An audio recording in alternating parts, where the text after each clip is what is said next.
हाय, मी ऋतुजा. तर उद्या आरुषच्या स्कूलमध्ये ना रेड डे सेलिब्रेट करायचा होता, तर त्यासाठीच आमची तयारी चालू होती.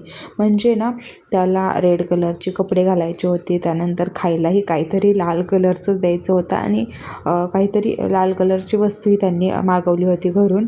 आता घरात काय तसं तर अवेलेबल पण नव्हतं. मग ना आरुषच्या पप्पांनी ते पेपर आणला होता, कार्डशीट पेपर, आणि त्याचंच म्हटलं काहीतरी करावं म्हणून आमचं दोघांचं एकमत असं ठरलं की आपण फुलपाखरू बनवूया त्या ह्याचं.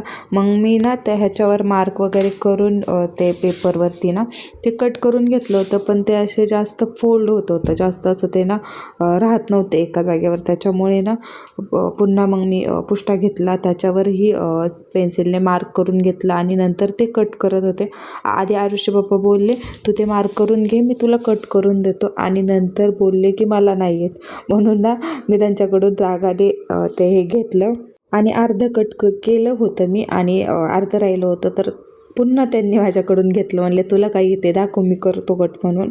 आणि हे करता करताच आमची भांडणंही चालू होती आणि आरुषचे पप्पा एक वाक्य बोलले असं की कोण म्हणलं इंग्लिश मिडियमच्या शाळांना फी जास्त आहे, पोराचं ॲडमिशन घेतलंय पण त्याच्यासोबत आपणही शिकतोय. हे मात्र अगदी खरं बोलले आरुषचे पप्पा.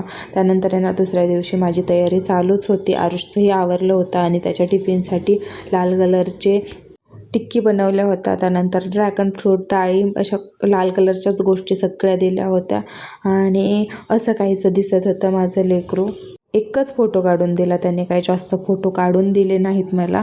आणि त्याचे पप्पा बाहेर गेले होते, तर असा पळत पळत त्यांच्या मागे गेला. मला थोडं शूटही घेऊन दिलं. घरातल्या पसाराला मात्र इग्नोर करा, कारण त्याची आवरून द्यायची खूप गडबड चालू होती. तो गेल्याच्या नंतर छानपैकी चहा करून घेतला. त्यानंतर मला ओली भेळ खायची खूप इच्छा झाली होती, तर तीच बनवली होती.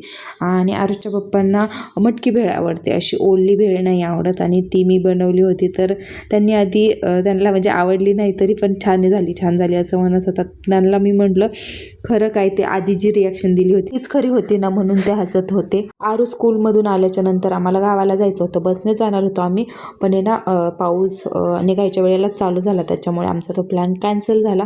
आजच्यासाठी एवढंच, बाय.